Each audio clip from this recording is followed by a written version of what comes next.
بسم الله والصلاة والسلام على رسول الله. أما بعد، اليوم أحب أن أرد على السيد ياسر العطا حتى أوعي الشعب السوداني على أن غادة الجيش السوداني هم عبارة عن فلول من الكيزان. لا يهمهم توطيد القانون وتسرية القانون على كل شخص، فقط يسرون بهذا القانون ويقومون بتنفيذه فقط على الطبقات الفقيرة من أبناء الهامش داخل ضباط الصف.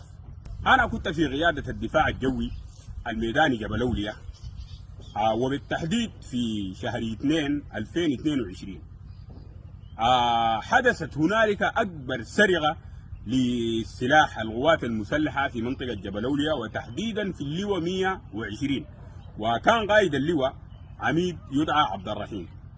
وقمتم أنتم كقيادة بتوجيه منكم إلى إنشاء مجلس تحقيق.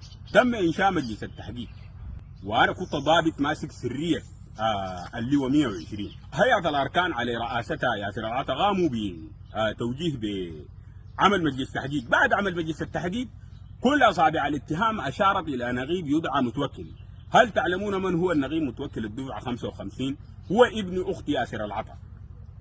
الحقيقة مريرة جدا جدا، لكن لا بد أن تقال. بعد ذلك قام مجلس التحقيق في رئاسة المهندسين، وأنا كنت من الأشخاص الشهود الذين تم استدعائهم داخل مجلس هذا التحقيق. وأيضا نذكر معهم المقدم الرشيدية والرائد اختيار والرائد عبد الله الريح ومجموعة من الضباط ومجموعة من ضباط الصف اللي كانوا في إدارة اللواء 120.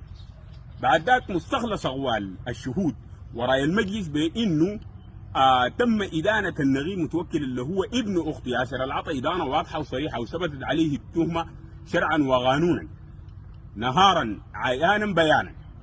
وكل ضباط وأفراد في القوات الجوية أو الدفاع الجوي جبل أولياء كانوا شهود على أن النقيب متوكل ابن أخت ياسر العطا هو الذي قام بسرقة هذه الكلاشات والبنات. تم رفع إجراءات مجلس التحقيق لرئاسة الأركان، وكان على رأسهم ياسر العطا الذي هو مضعون في أمره، وهو من الأشخاص الذين لا يريدون العدل ولا يريدون المساواة ولا يدعون إلى دولة القانون. قام بتوجيه بإلغاء مجلس هذا التحقيق وتحويل مجلس التحقيق إلى رئاسة قوات الدفاع الجوي برئاسة دفعته الفريق عبد الخير. عشان شنو؟ الغرض شنو؟ الغرض حتى يضفي هذه الجريمة على ابن أخته، فلو كان حقا هو غايب كان طبق القانون ولو على نفسه. بعد ذلك تم عمل مجلس التحقيق، وأنا كنت من الضباط الشهود في مجلس التحقيق لأنه أنا كنت ماسك سرية اللواء. أيضا مجلس التحقيق الثاني لما رفعوا إجراءاته تمت إدانة ابن أخت ياسر العطا النقيب متوكل الدفعة 55. بعد ذلك هو قام وجه بوضع ضباط إدارة اللواء اللي هو المقدم الرشيدية والرائد اختيار والرائد عبد الباقي والنقيب سفيان في الإيقاف الشديد مع تركيب ابن أخته حرا طليقا. بعد ذلك قام بتكسير مقاديف القانون والتماطل فيها وعدم إدانة ابن أخته إدانة واضحة وصريحة، في حين أنه ثبتت عليه الجريمة شرعا وقانونا. ده أكبر سبب خلانا لأنه نتمرد على قادة الجيش الفاسدين المتكوزنين.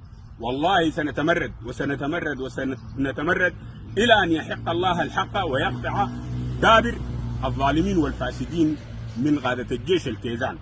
والجريمة دي موجودة في قيادة منطقة جبل أولياء، ويسمع بها الغاص والداني في كل ولايات الخرطوم داخل القوات المسلحة، لكن زول خارج القوات المسلحة ما سمع بها. وأتحدى أي ضابط، أتحدى أي ضابط في قيادة الدفاع الجوي يطلع بلايف وينفي حرف من الكلام اللي أنا قلته ده، أو ينفي مصداقية الحديث أو القضية اللي أنا قلتها دي ما قضية بتاع الظلم.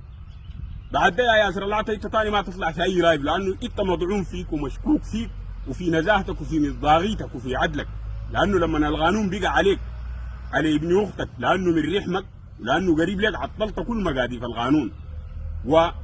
وضعت ضباط في الايقاف وضباط صف وديتهم السجن الحربي. ومن ضباط الصف ديل انا بذكر في رغيب اول اسمه مرتضى من ابناء جنوب كردفان ان شاء الله يكون سامعني، وكميه من ضباط الصف. الكلام ده كله بيدل على انه لا توجد نزاهه لقاده قوات الشعب المسلحه، وهم عباره عن كيزان وفلول للنظام السابق. وده اكبر دليل، القضيه دي اكبر دليل على فساد الناس دي. من هنا